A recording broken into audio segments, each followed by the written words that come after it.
នៅបនណាទៀតនៅមួយបនទៀតតាមកម្មវិធីថានឹងចាត់ឲ្យបញ្ចូលឲ្យថៃហ្នឹងច្រៀងបទនឹងនៅខាងក្រោយប៉ុន្តែដោយទស្សនិកជនមកខាងក្រោយនេះប្រហែលជា80នាក់មកស្នើឲ្យថៃច្រៀងថែមមួយបទទៀតឥឡូវដោយតាមសំណុំពោ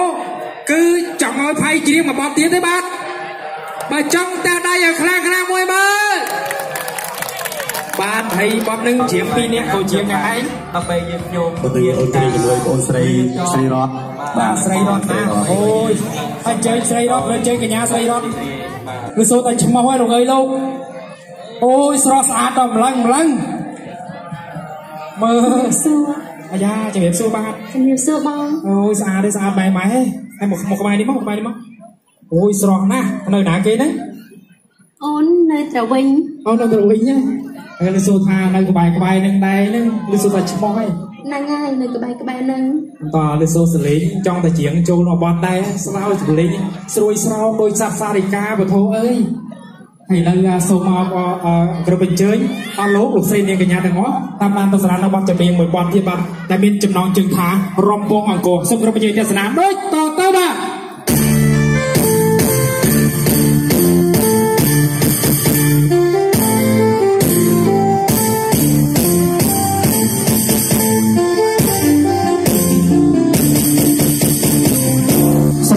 សូសៀងចំរៀងចូលណាស់សំណុំអូនអត់អើយបងទៅលែងមកទីត្រង់តាមខ្ញុំថាទៅឆ្លងទៅដាសម្រាប់ទៀនមួយតែបងទៅបត់ទេព្រមគេដំណើរ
เรียกใครจวงน้